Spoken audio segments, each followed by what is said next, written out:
굉장히 많은 제생산 영역의 노동들을 일하려고 하지 않는다면 혼별적인 소득 보장 정책이라고 할지라도 어떤 것들이 평온한 아카데믹으로서의 해요. 죽고 마는데 그때 이상한 능력을 얻게 됩니다. 일하지 않는 배짱이 또 돈이 넘쳐나는 부자.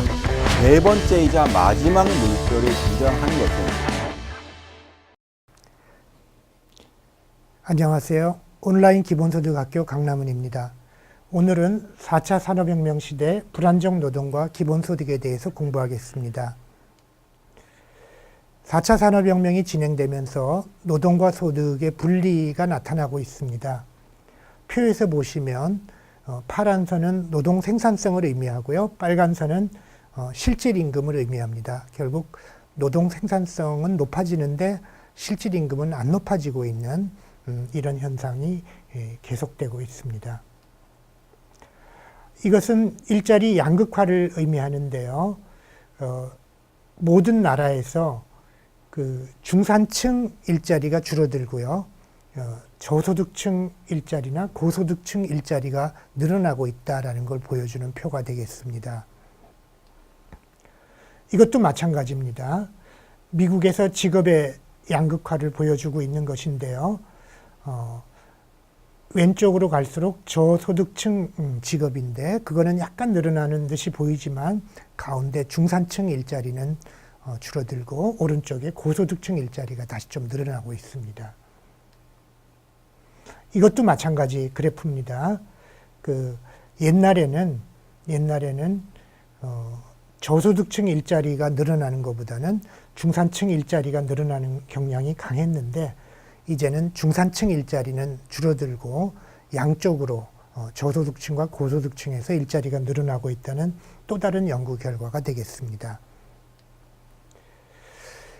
이렇게 중산층 일자리가 줄어들면서 저소득층 일자리가 늘어나는데 그런 일자리의 특징은 불안정한 노동으로 나타낼 수 있겠습니다. 영국의 예를 보면 영국에서는 0시간 노동 계약이라는 제로 아워 컨트랙트라는 제도가 도입됐습니다. 즉 이것은 내가 노동계약을 체결했지만 나의 노동시간은 0시간입니다. 나의 노동시간은 핸드폰으로 문자가 오면 너 오늘 3시간 일자리가 생겼는데 일을 할래? 그래서 내가 yes라고 대답을 하면 3시간 일자리가 생깁니다. 그러니까 주급이 얼마인지 모르죠. 월급이 얼마인지 모릅니다. 그래서 이 0시간 계약으로 노동하는 이 노동자들이 벌써 2015년에 800만을 넘었다라고 하는 것이 이 그래프에서 보여주고 있습니다. 미국에서는 이런 근로자들을 긱 이코노미, 온 디맨드 경제에 속한 노동자다 이렇게 표현하기도 합니다. 여기서 긱이라고 하는 것은 하룻밤에 재즈 연주 계약 이 정도의 뜻이고요. 그러니까 하룻밤의 일자리 이런 정도의 뜻으로 보시면 되겠습니다. 그래서 미국 정부에서도 이제 공식으로 디지털 매칭 이코노미라는 개념을 써서 혹은 Alternative Work Arrangement 이런 식의 개념을 쓰면서 공식 통계를 잡기 시작합니다. 제가 인용한 여기서 보면 어떤 연구는 한 16% 정도가 이렇게 이러한 긱 이코노미에 종사한다는 연구도 있었지만 또 다른 연구에 따르면 이미 40% 정도가 여기서 불안정한 노동자다라는 그런 연구 결과가 있습니다. 이 불안정한 노동자들은 안정된 노동자에 비해서 임금이 차이가 나겠죠. 이건 우리나라의 그래프인데요. 정규직 근로자에 비해서 비정규직 근로자의 임금이 평균 절반밖에 되지 않는다라는 걸 보여주는 그런 그래프가 되겠습니다. 이것은 또 다른 그래프인데요. 미국의 경우인데 노동소득은 점점 초록색으로 줄어드는데 파란색으로 기업소득은 기업의 이윤은 점점 늘어나고 있는 걸 보여주고 있는 그래프라고 할 수 있습니다. 그러니까 노동과 이윤 사이에서도 기업 사이에서도 소득 격차가 확대되고 있죠.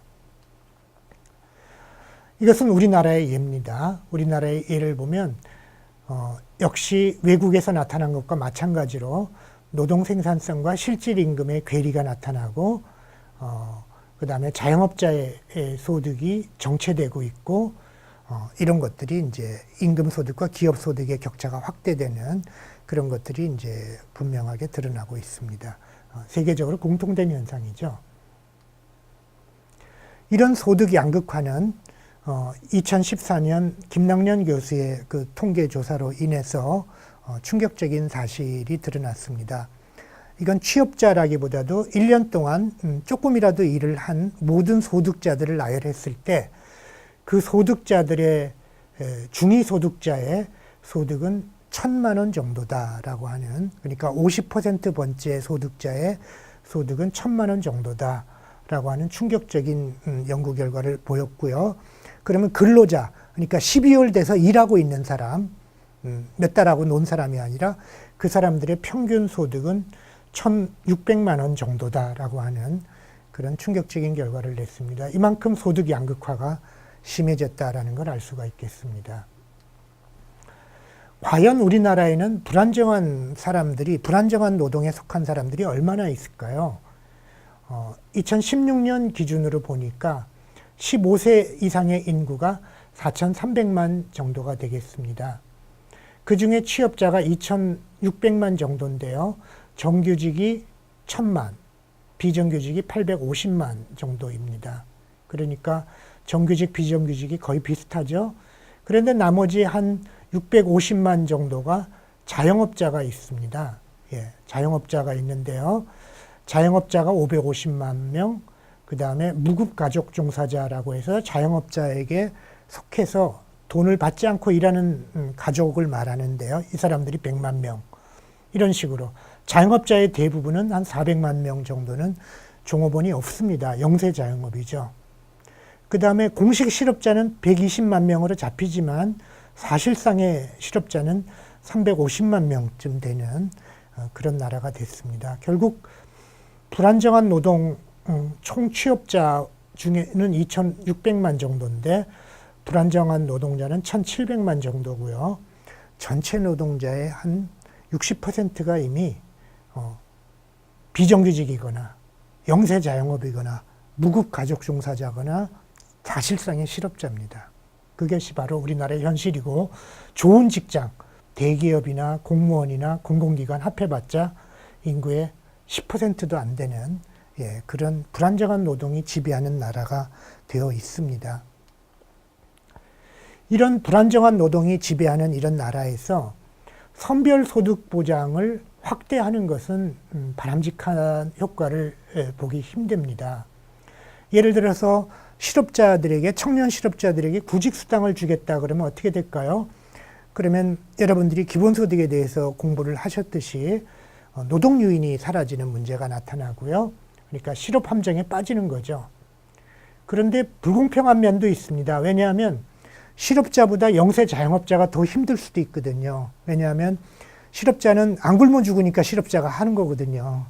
영세 자영업자는 실업자가 되면 굶어 죽으니까 하니까 더 힘든 사람은 안 도와주고 실업자를 도와주는 정의의 문제가 있고요. 또 영세 자영업자도 그냥 일을 그만하겠죠. 실업자라고 실업수당 타는 게 나을 테니까요. 그래서 전환하는 문제가 생기고 또 돈이 필요 없이 집에서 그냥 비경제활동 인구로 있던 사람도 실업자 등록을 하면 실업수당을 타니까. 그래서 구직수당을 확대할 방법이 없습니다, 사실은. 근로장려세제라고 해서 저소득층 근로를 하는 사람들을 약간 도와주는 제도가 있는데 이걸 확대한다고 하면 역시 영세 자영업자는 아무 혜택을 못 보거든요. 이런 문제가 또 더 어려운 사람들을 못 도와주는. 예를 들면 비정규직, 정규직 전환시키면 되지 않을까요? 여러분들 다 아시다시피 일부는 그래야 되지만 또 그게 정의에 마땅하고 바람직하지만 대부분 불가능하고 강제로 하려다 보면 고용이 오히려 더 줄어들게 되는, 그래서 비정규직 근로자들에게 더 손해가 끼쳐지는 그런 일들까지 생길 수 있겠습니다. 이것은 이제 2018년 8월 31일 날 보도된 거지만 기초생활수급자로 되면서 기초생활수급을 받기 위해서는 노동 능력이 있다면 뭔가 노동을 해야 된다는, 아주 힘든 노동을 해야 된다는, 그래서 이 심장수술을 받은 사람이 이 수급을 하기 위해서 힘든 직종에 종사하다가 사망에 이르게 된 안타까운 사건이 보도되었습니다. 그러니까 이런 복지제도를 가지고 지금 이 우리나라의 문제를 해결할 수 없다라는 걸 보여주는 하나의 사례가 되겠습니다. 결국은 이 인권 탄압이 실업자가 점점 증가하게 되는데 그 실업자들에게 뭐 구직수당 같은 복지를 점점 강제하다 보면 인권 탄압이 일어나고 아까 같이 잔인한 방법으로 살인까지 나올 수 있는 죽음까지 이르는 그러한 노동을 강요하게 되는 그러면서도 노동 요인은 사라지는 그런 문제 때문에 기본소득에 대해서 관심을 갖고 기본소득 실험을 세계적으로 하고 있는 것 같습니다. 이것은 전 세계적으로 기본소득을 하고 있는 나라들을 표시해 보았는데요. 제가 이 슬라이드를 만들고 나서도 계속 추가되어서 좀 더 추가돼야 될 때가 점점 많아지고 있습니다. 이 동기는 간단합니다. 그러니까 인권에 친화적이면서도 실업 문제를 빈곤 함정에 빠지지 않으면서도 도와줄 수 있는 방법을 찾으려고 하는 것이죠. 기본소득의 효과는 말할 수 없이 큰 효과가 있을 겁니다.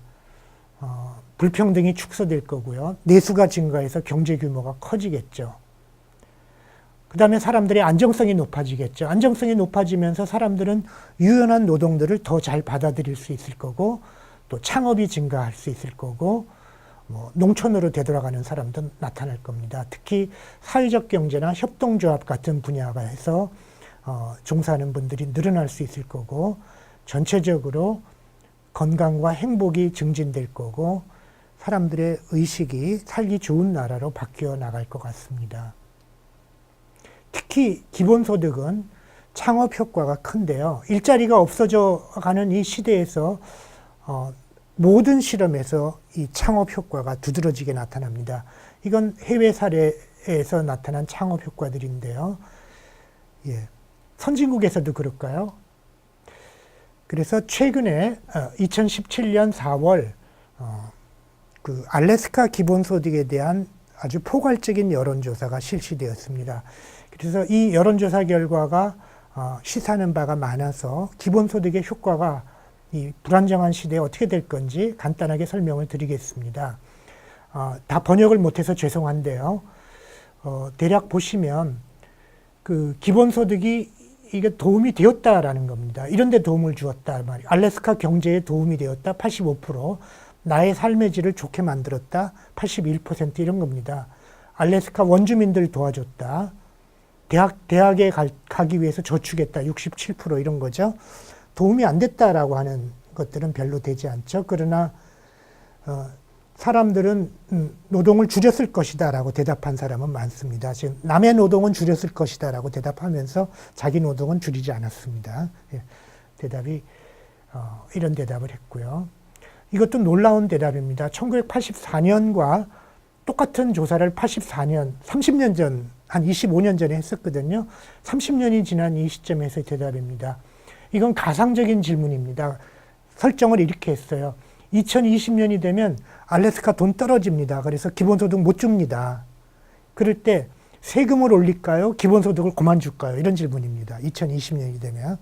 가상적인 질문을 하니까 84년에는 지금부터 몇 년 뒤에죠. 5년 뒤에는 없어진다 그랬을 때 72%가 1%가 기본소득 안 받겠다. 세금 올리지 마라. 이랬거든요. 근데 2014년에는 기본소득은 계속 받아야 된다. 세금 올려라. 이렇게 된 겁니다. 퍼센트가 많이 달라졌죠. 놀라운 차이가 됐습니다. 이것이 바로 창업 효과입니다. 기본소득 금액이 2,000불이라면 11%의 사람들이 창업을 하겠다. 모험을 감수하겠다라고 대답했고요. 이 금액이 올라가면 적어도 과반수의 사람들이 창업을 하거나 대학에 다시 되돌아가거나 하는 어떤 모험을 감수하겠다라고 하는 그렇게 대답을 했습니다. 이것은 기본소득이 가장 좋은 게 뭐냐라는 대답입니다. 대답은 내가 이 가족을 이렇게 헤쳐나가는데 도움이 된다라고 하는 게 37%고요. 기본소득의 장점은 가장 좋은 점은 이렇게 모든 알래스카 사람들을 공평하게 취급한다에 대해서 0점부터 10점까지 1점부터 10점까지 점수를 주게 되는데 10점이라고 쓴 사람이 37%고요. 7점에서 9점까지 평가한 사람이 70%, 거의 다다라는 이야기죠. 뭐 중복된 것 같습니다만. 그래서 뭐 그것은 가난한 사람을 잘 돕는다 이런 식의 어떤 굉장히 긍정적인, 알래스카 사람들이 불과 얼마 안 되는 금액을 가지고도 이런 식의 평가를 했습니다. 이와 같이 기본소득은 불안정한 노동이 확대되는 이 시대에 우리 경제를 살리고 사람들에게 안정감을 심어주는 그런 좋은 제도인 것 같습니다. 수고하셨습니다.